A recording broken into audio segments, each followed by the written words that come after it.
Antara kalian pernah nggak sih dalam posisi yang kalian tuh merasa jatuh yang sedalam-dalamnya ya? Contohnya seperti proyek gagal total, bisnis bangkrut, atau mimpi kalian yang sudah di depan mata tiba-tiba hilang begitu aja. Saya tahu mungkin rasanya ya dunia seperti runtuh ya kan. Tapi kali ini coba kalian dengerin saya baik-baik bahwa ya kalau misalkan kali ini kalian itu ada di titik itu, saya mau bilang satu hal bahwa stop untuk menyalahkan kegagalan. Teman-teman, kegagalan itu bukan akhir. Ini merupakan pintu gerbang.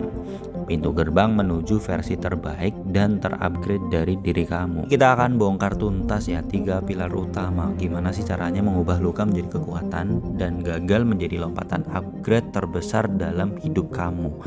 Yang pertama ini tentang mindset teman-teman. Kita harus ganti frame berpikir kita. Berhenti untuk bilang bahwa aku gagal. Tapi cobalah kalian tuh bilang bahwa oke, aku sedang mengumpulkan data. Relevan ya untuk kali ini saya ceritakan tentang teman saya yang dia coba bikin aplikasi bahkan launchingnya sampai 3 kali. Tapi ya kita tahu sendiri kegagalan itu nggak pernah tahu tanggalnya kapan. 3 kali pula aplikasinya tuh sepi pembeli. Sampai akhirnya dia ingin menyerah. Sampai dia akhirnya merasa gagal. Dan dia sebagai teman yang baik saya coba tanyakan ke dia, kamu tuh belajar apa sih dari 3 kegagalan itu? Dia bingung, dia nggak tahu jawabannya apa, dia tidak mengerti apa yang harus dia lakukan. Sampai akhirnya dia sadar bahwa dia mulai merasa bahwa gagal yang pertama mungkin karena marketingnya salah kali ya, kurang bisa dalam hal memasarkan, kurang tahu apa sih sebenarnya yang dibutuhkan oleh pasar. Dan juga yang gagal yang kedua karena fiturnya itu terlalu rumit. Dia mungkin karena perfeksionis, dia juga ingin survive, dia ingin terlihat luas sehingga dia buat seakan-akan seperti hal yang mungkin tidak akan didapatkan oleh orang di tempat manapun. Akhirnya dia coba bikin fitur yang terlalu rumit, yaitu sebenarnya malah menjadi sebab kegagalan aplikasi yang dia launching tersebut. Dan yang ketiga kata dia timingnya tidak tepat ya teman-teman. Kita ambil pelajaran dari sini ya bahwa 3 kegagalan yang sudah dilakukan oleh Adi ini kan merupakan 3 data kunci.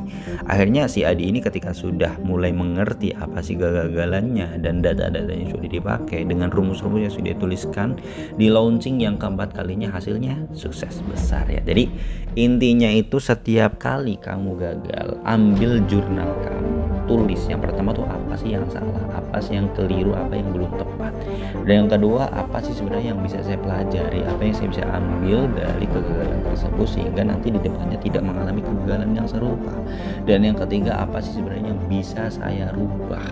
Nah teman-teman, ketika kita melakukan ini dan kamu akan melihat bahwa kegagalan itu sebenarnya kurikulum hidup yang tidak ternilai harganya.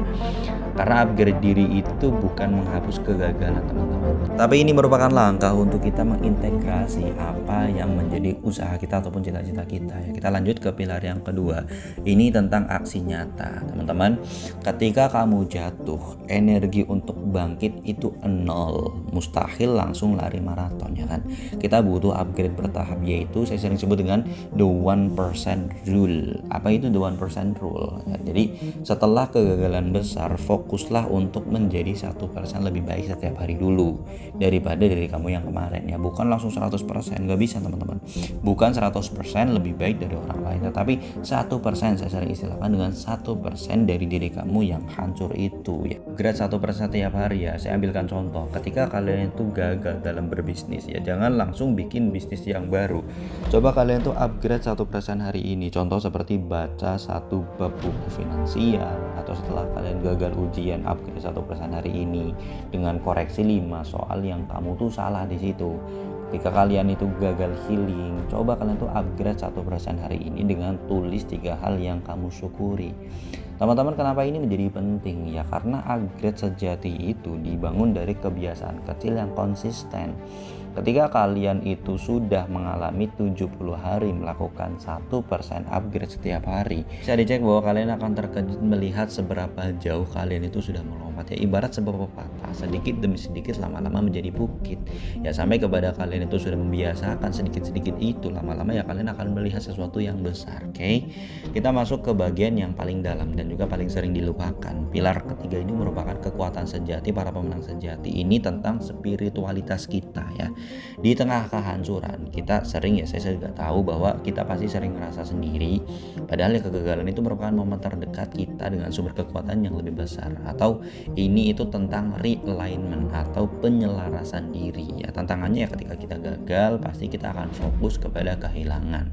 Ya, upgrade spiritualnya bagaimana? Upgrade-nya itu kita harus fokus pada trust atau kepercayaan. Ada 3 hal yang biasa saya lakukan ketika saya itu merasakan kegagalan atau saya merasakan sesuatu yang tidak saya inginkan. Yang pertama itu saya ambil nafas, tarik dalam, kemudian buang, dan di situ kamu tuh mengakui bahwa bahwa saya itu gagal. Dan yang kedua, surrender. Katakan pada diri kamu bahwa saya itu sudah berjuang semampu saya, ya selebihnya saya serahkan kepada Tuhan atau kepada semesta yang mengatur. Dan yang ketiga, realign. Tanyakanlah, coba perjalanan spiritual apa sih yang sebenarnya saya bisa dapatkan dari momen ini.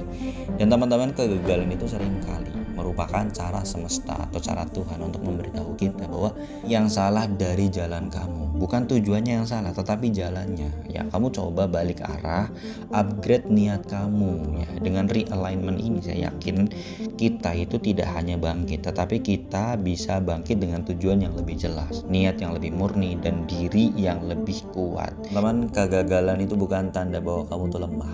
Kegagalan itu merupakan materi bakar untuk upgrade diri kamu menjadi lebih tahan banting, lebih bijak, dan lebih dekat dengan takdir sejati kamu. Oke. Terakhir saya coba rekap 3 pilar tadi ya. Yang pertama, reframing kegagalan menjadi data. Yang kedua, aksi eksponensial dengan 1% rule, dan yang ketiga, kekuatan surrender dan realignment spiritual. Kalau teman-teman masih bingung, coba diputar lagi dari menit pertama ya. Siapapun hari ini, sekarang itu giliran kamu. Tanyakan kepada diri kamu 1% upgrade apa yang bisa kamu lakukan untuk hari ini. Oke, jangan lupa like video ini, subscribe kalau kamu tuh mau terus upgrade diri kamu, dan kita ketemu lagi di video berikutnya. Stay real, stay mindful.